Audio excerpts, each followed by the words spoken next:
और यूक्रेन के ऊपर रूस ने, या यूं कहे कि रूस के राष्ट्रपति व्लादिमीर पुतिन ने प्रचंड प्रहार किया है। भयानक हमला रूस ने यूक्रेन के ऊपर किया है और यूक्रेन की राजधानी कीव पर ड्रोन से ताबड़तोड़ हमले हुए। इससे पहले यूक्रेन की सेना की ओर से भी रूस पर ड्रोन हमला किया गया था। रूस के सेरातोव में एक इमारत, उस इमारत में ड्रोन के जरिए हमला किया गया और वो टकराया। इसका एक वीडियो आप सोशल मीडिया पर लगातार देख रहे होंगे। यह हमला ठीक वैसे ही था जैसे अमेरिका में 9/11 WTC पर हमला था, टावर के भीतर जहाज का घुसना। उधर कीव में अब धमाके दर धमाके सुने गए। यूं कहिए कि व्लादिमीर पुतिन का दिमाग सनक गया है और उनको लगता है कि अगर यूक्रेन की फोर्स कोस्ट, जो हमारा इलाका है, उसमें घुस गई है और वहां वो हमला कर रही है, यूक्रेन अगर हमारी इमारतों में अपने विमान घुसा रहा है ड्रोन ही सही, तो फिर उसको थोड़ा सबक मिलना चाहिए। ताबड़तोड़ 100 मिसाइलों से, 100 से ज़्यादा मिसाइलों के हमले और 100 ड्रोन से हमले लगातार किए गए। ऐसा माना जा रहा है कि अब ये जंग विकराल रूप ले सकती है। यूक्रेन पर रूस के बड़े हमले के बाद निप्रो समेत कई शहरों में धमाके सुने गए। कहा यह जा रहा है कि रूस ने 100 से ज़्यादा मिसाइलें, जिनका जिक्र मैंने अभी किया था, कीव के ऊपर दागी और पूरी राजधानी जो यूक्रेन की है वो दहल गई। इसके बाद आम लोग अंडरग्राउंड मेट्रो स्टेशनों और बंकरों में छुपते हुए नजर आ रहे हैं। रूस के हमलों के बाद यूक्रेन में बिजली गुल हो गई। दावा किया जा रहा है कि रूस अभी और बड़े हमले कर सकता है। युद्ध शुरू होने के बाद से रूस ने कीव पर अपना सबसे बड़ा ड्रोन और मिसाइल हमला किया है, जो इस महीने कीव पर 7वां हमला था। यूक्रेन पर हमले से दुनिया में चिंता बढ़ी है। प्रधानमंत्री नरेंद्र मोदी ने रूस के राष्ट्रपति व्लादिमीर पुतिन से फोन पर बात की और उन्होंने जो बातचीत हुई उसको अपने सोशल मीडिया पर शेयर भी किया, एक्स पर। और पोस्ट में उन्होंने लिखा कि, या कहा कि रूस यूक्रेन संघर्ष पर विचारों का आदान प्रदान व्लादिमीर पुतिन और मेरे बीच में किया गया और यूक्रेन की अपनी जो हालिया यात्रा थी उसके जो मेरे अनुभव थे उसको भी साझा किया। संघर्ष के शीघ्र, स्थायी और शांतिपूर्ण समाधान के लिए भारत दृढ़ प्रतिबद्धता दोहरा रहा है। यह बात प्रधानमंत्री ने व्लादिमीर पुतिन से, यानी कि रूस के राष्ट्रपति से कही। इससे पहले रूस के सरातोव में जो हमला हुआ था, जिसका जिक्र अभी मैंने थोड़ी देर पहले किया था, उसने जो है वो इस हमले का ट्रिगर पॉइंट बनाया। और आपको मैं नक्शे पे दिखाना चाहता हूं कि रूस ने कहां यूक्रेन के भीतर हमले किए हैं। और जब आप नक्शा देखते हैं तो आपको अंदाज़ा होता है कि यह हमला बहुत भीषण था और बड़ी तबाही का था।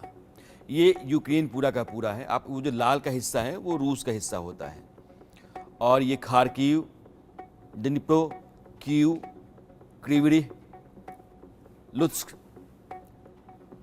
ओडेसा, कैमेंचुक, ये तमाम शहर जो हैं, इन सभी शहरों के ऊपर या तो मिसाइलें गिरी या ड्रोन से हमले हुए। और ये हमला इसलिए है क्योंकि यूक्रेन ने रूस के भीतर, बिल्डिंग के भीतर हमला किया और इसके जरिए एक बड़ी तबाही यूक्रेन के भीतर आप देखेंगे। अब ये जो यूक्रेन का पूर्वी हिस्सा है और रूस का पश्चिमी हिस्सा है, तो वो जो ऊपर का लाल हिस्सा आप देख रहे हैं, कुर्स्क वही है। और उस कुर्स्क के भीतर यूक्रेन की सेना घुसी हुई है और उसने 1000 किलोमीटर के दायरे में कब्जा बना रखा है। उसके ठीक बाद, जहां तक कब्जा है, उसके आगे न्यूक्लियर पावर सेंटर है रूस का। और अगर वो किसी तरीके से हमले की जद में आता है तो बड़ी तबाही हो सकती है, क्योंकि वो न्यूक्लियर पावर सेंटर है। अब इधर जो आप ग्रे इलाका देखते हैं वो बेलारूस है, और बेलारूस की सीमा लगभग 1000 किलोमीटर, प्रिसाइजली 1080 किलोमीटर यूक्रेन से लगती है। और बेलारूस के जो राष्ट्रपति हैं लुकाशेंको ने अपनी 1/3 फौज यानी कि 1,20,000 के आसपास वो यूक्रेन की सरहद पर ला करके खड़ा कर दिया है। यहाँ फाइटर जेट्स आ गए हैं, गोला, तोप, यह सारा जो जंगी सामान होता है वो उन्होंने यहाँ ला करके लगा दिया है। और यूक्रेन की तरफ से बार बार कहा जा रहा है कि आप अपनी फौज को पीछे खींचिए, आपके साथ हमारा कोई लेना देना नहीं है। लेकिन लुकाशेंको चूंकि वो रूस के बहुत अच्छे मित्र हैं, पुतिन और लुकाशेंको के बीच में घनिष्ठ दोस्ती है और उनका कहना यह है कि जब आपने कुर्स्क के भीतर अपनी फौज भेजी है तो उस दौरान आपने हमारी हवाई सीमा का उल्लंघन किया है। और यूक्रेन कह रहा है कि हमने ऐसा कुछ भी नहीं किया है। लेकिन हो सकता है कि इस युद्ध में अब बेलारूस भी कूदे। इसके बाद स्थितियां और विस्फोटक होती चली जाएंगी, क्योंकि ज़ेलेंस्की जो यूक्रेन के राष्ट्रपति हैं वो अपने तमाम साथी देशों से कह रहे हैं कि जो एयर डिफेंस सिस्टम है, जॉइंट एयर डिफेंस सिस्टम, वो आप लोग हमें लगातार देते चलें ताकि रूस की तरफ से जो मिसाइल और ड्रोन से हमला हो रहा है उसको हम हवा में ही नष्ट कर सकें और हमें बाकी जो लड़ने का साजो सामान है, मिसाइलें, रॉकेट वगैरह, वो लगातार आप देते रहें ताकि यह युद्ध बना रहे, हम रूस के खिलाफ लड़ते रहें। अब सवाल ये है कि पुतिन ने कह दिया कि अब युद्ध नहीं रुकेगा, अब कोई बात नहीं होगी, तो फिर यूक्रेन कितने दिनों तक? और यूक्रेन के जो साथी देश हैं उनके पास अब गोला, सलाह, बारूद यानी कि rocket, missile, air defence system इतना कितना है कि कितने समय तक वो यूक्रेन को दे सकते हैं? कुछ बड़े सवाल हैं। यह युद्ध कहाँ जा सकता है, कितना फैल सकता है, कितना खतरनाक हो सकता है?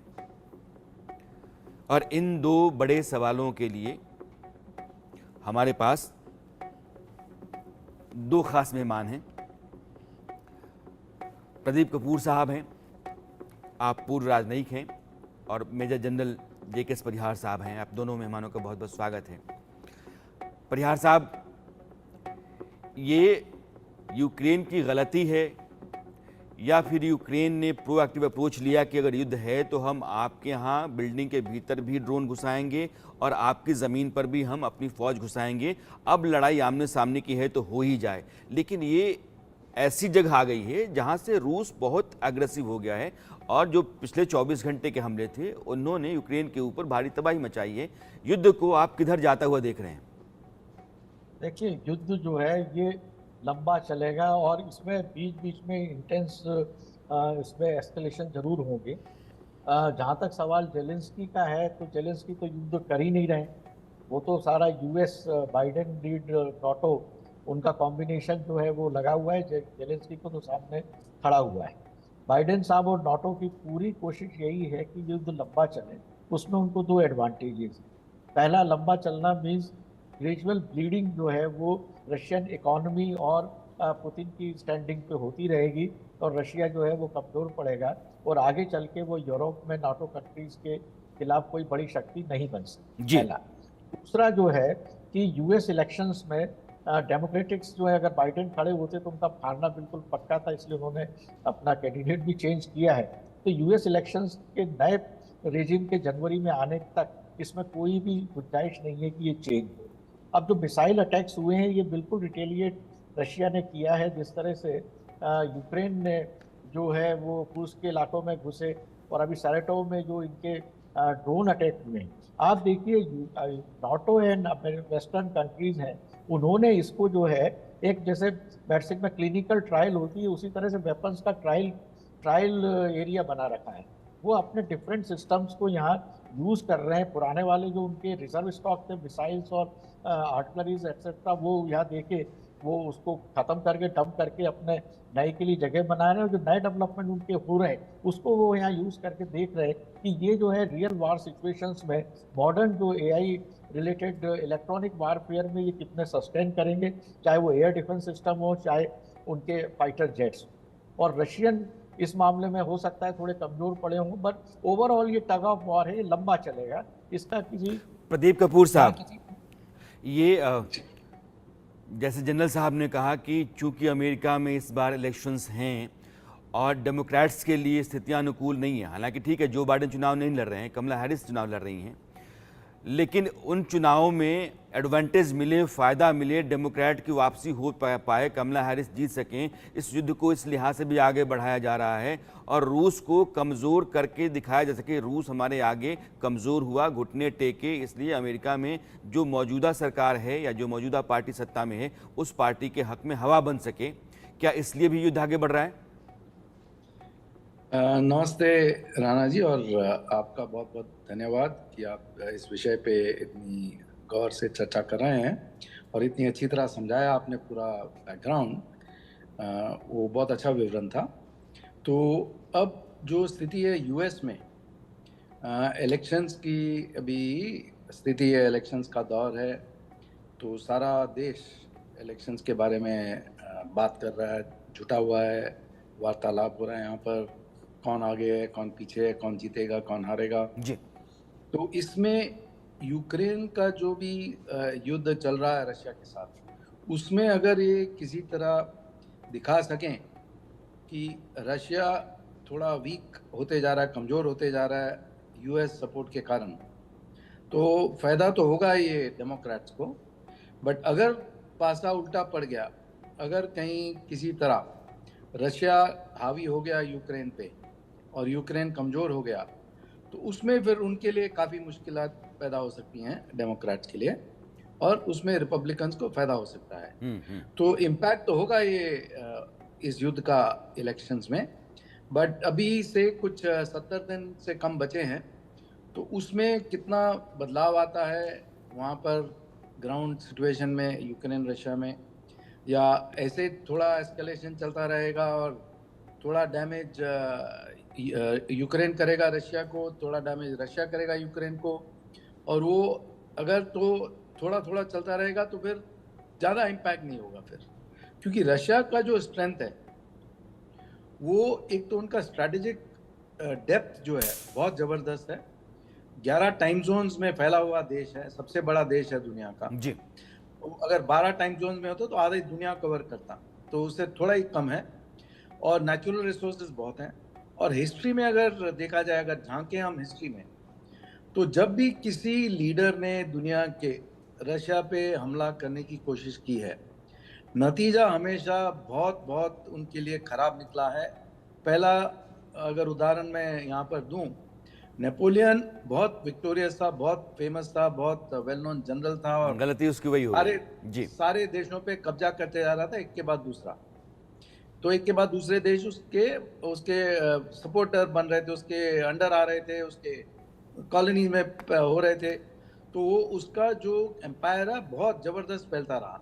फिर उसने सोचा कि ये रशिया को क्यों ना हम कब्जा कर लें रशिया पे, तो वहाँ से उसका सारा जो फ्यूचर है वो उसकी गलती, पड़ा। जी हाँ, वो भयंकर भूल में तब्दील हो गई। तो वैसे ही हिटलर का भी सेम चीज़ हुआ कि वो काफ़ी अच्छी तरह आगे बढ़ रहा था, वेस्टर्न नेशन सारे हार गए थे उसके सामने, खाली अमेरिका खड़ा होता दूरी ये पे, जी और फिर उसने रशिया पे हमला किया।